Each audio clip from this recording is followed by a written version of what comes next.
Tinatawagan ko si Sir Benjo Basas kasi meron siyang post na suspended na raw yung IPCRF o PCRF dito sa National Capital Region. Dito sa National Capital Region, ano? Sir Benjo, live ka ngayon sa vlog ni Sir Bong. Oh, nako, tayo, mahina pa naman signal. Pasensya ka na, Sabado ngayon, okay lang ba? Okay lang, syempre. Kasi maraming nakabasa ng post mo na ang sabi mo sa post mo, alam mo, fans mo ako diyan sa sa Facebook mo eh. Alam mo, ang source ko sa vlog, sinasabi ko dito sa ating mga teachers na Teachers Dignity Coalition, ano? Yung National Chair, Sir Benjo Basas. Sir Benjo Basas, meron kang post. Totoo bang sinuspend na ni RD Joyce Andaya dito sa National Capital Region yung IPCRF o PCRF natin dito sa NCR? Meron siyang instruction, parang ganito lang, Sir Bong. Tinanong ko naman siya kung pwede ko ba yung i-share. No, sabi niya, pwede naman. Actually, kahapon, ayaw ko pa sanang, pasensya ka na, nasa kalsada ako, medyo may... Pasensya ka na, Sir Benjo. Sabado ngayon, ano? Na-istorbo kita. It's okay. Sabi ko, sabi niya, wala namang problema, no? Basta panghawakan ko na raw. Yung kasi, tumawag niya sa akin kahapon, At yan ang sinabi niya. Nung tinext ko siya, ma'am, wala pa rin malinaw na instruction from central office, no? Baka ako, pwede na, no? Yung mga regional office natin at mga SDO, no? Ang mag-suspend. Kasi huwag na natin patagalin. Actually, ang PTC naghintay hanggang July 12, no? Ng clarification, no? Para naman hindi naman natin masabi na tayo ay tumuhay, no? Dahil July 12 yung binabanggit, no? Doon sa memorandum, no? Noong February 22 na siya yung lumalabas yung school level no validation, no? IPCRF, yung individual, July 12 sa kahapon, wala pa rin sagot yung CO. Nakadalawang sulat Central Office. Yung sinasabi mo, Central Office. Yes, oo. So, kaya yan ang ginawa natin, no?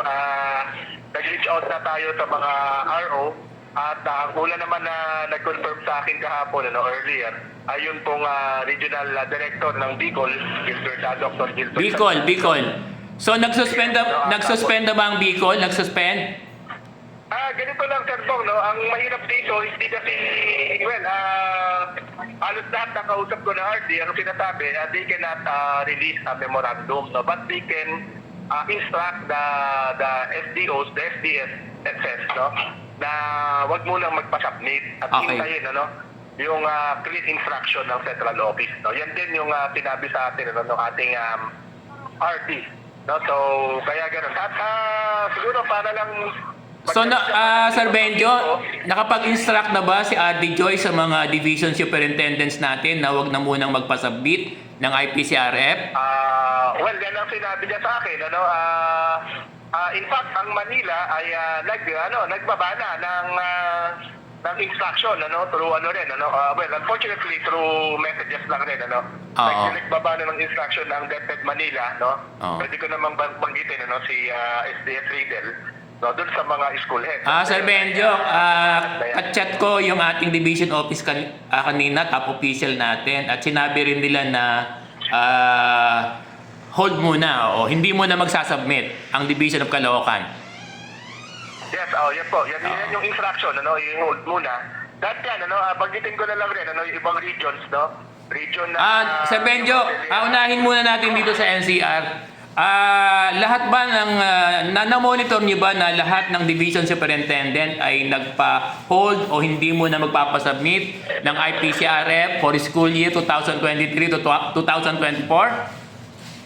Actually, ngayong umaga, may monitoring na ginawa yung ating NCR, TDC, NCR. Dito sa Division of Caloocan kasi nakachat ko yung isa sa mga top official natin dito. Tama yung sinasabi mo, naka-hold nga, pinahold na. Well, so far, hindi pa naman ito masyadong hindi pa masyadong nadi-disseminate sa field or doon sa mga eskwelahan. So, pero yung Manila, nagsuspend na rin ba sila?